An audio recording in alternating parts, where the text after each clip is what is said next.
جربنا كده الاتنين سنسور، هو ال 22 ودي اتش 11 الاتنين ركبوا معانا. هنخش بقى نشوف البرمجة بتاعتنا ازاي. هندوس هنا بروج كده اهو. دي الحرارة لازم ندوسها ايه تقيلة شوية كده. ممكن بقى ايه نزود ونقلل الدرجة اللي احنا عاوزينها، تفصل عندها درجة الحرارة اللي احنا عاوزينها. مثلا دي 25 و6 ماشي. هندوس تاني. ممكن الباشمهندس مدحت تساعدني معايا يشوف كده. خش معايا الباشمهندس مدحت في البروجرام. دي كده برضو اللي هي الستريسز بتاعتنا اللي هي فوق وتحت ماشي كده. زود زي ما انا عايز. ايوه اب وداون. الباشمهندس مدحت معايا اهو. دي الهيوميديتي. الباشمهندس مدحت برضه انا اللي بتعلم منه ومعايا هو هيكلم برضه. من فضل الباشمهندس الرطوبه اللي احنا بنظبط عليها.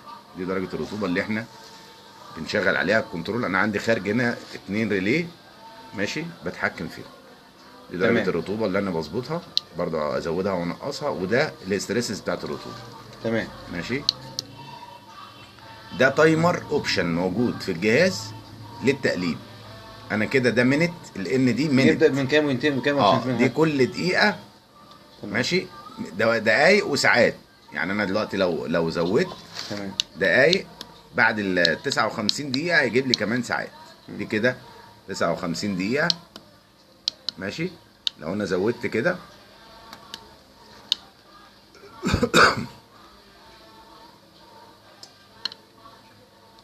كده 4 دقايق تمام ماشي. 5 دقايق نخليها مثلا عشان الوقت، هنخليها كل دقيقة. كويس. ده وقت التشغيل بالثواني، 2 ثانية. يعني كل دقيقة هيشغل الموتور ثانيتين. الدقيقة دي أنا ممكن أزودها أخليها ساعة 2 3 زي ما أنا عايز. ده وقت العرض 5 ثواني بين الحرارة وبين الرطوبة. ولو دوسنا من بره بين الحرارة وبين الرطوبة. ولو حبينا ندوس برضو كده دوسة كده بسيطة. نشوف بس الأوبشن بقى بتاع الزراير. لو أنا إيه تمام. أنا لو دوست على الزرار ده كده هيعرض لي الحرارة والرطوبة مع بعض في نفس الوقت. تمام.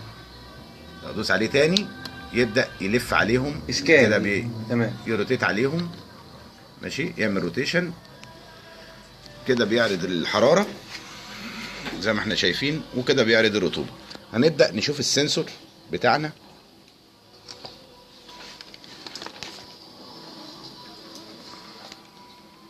كده الحرارة اهي اتغيرت، الرطوبة بقت 77. الخارج عندي هنا فصل لان انا ظابطها على 45. اول ما هتبدأ تنزل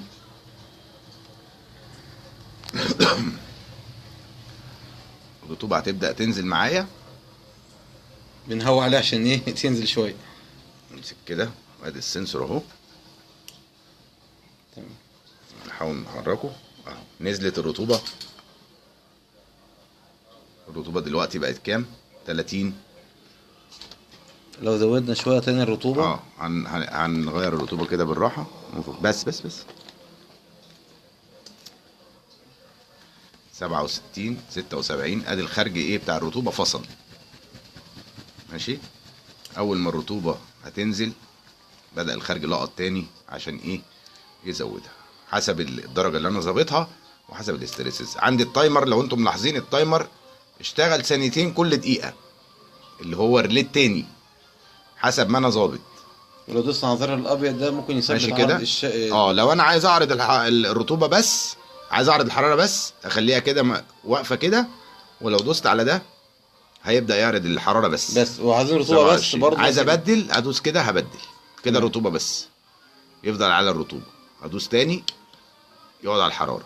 عايزه يعرض الاتنين مع بعض هدوس هنا 22 و25. هدوس تاني كده يبدأ يلف عليهم تاني من اول وجديد تاني. يعرض ده وبعدين ده بالوقت اللي انا بردك بظبطه في البرنامج جوه.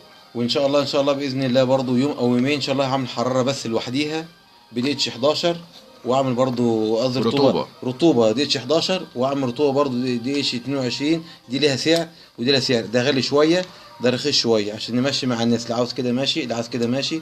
وهنعمل خارج اللي اي خارج انتوا عاوزينه هنعمله ان شاء الله. في اللي جاي برضو التايمر ده هيبقى منفصل، هيبقى لوحده ديجيتال برضو وجهاز لوحده. هيبقى جهاز تايمر لوحده يعني. انتظروا الجديد. واي حاجه انتوا عاوزينها في مجال الزراعه واي حاجه الكترونيات انا تحت امركم. الباشمهندس سيد ومعاكم الباشمهندس مدحت. احنا الاثنين حاجه واحده. شكرا.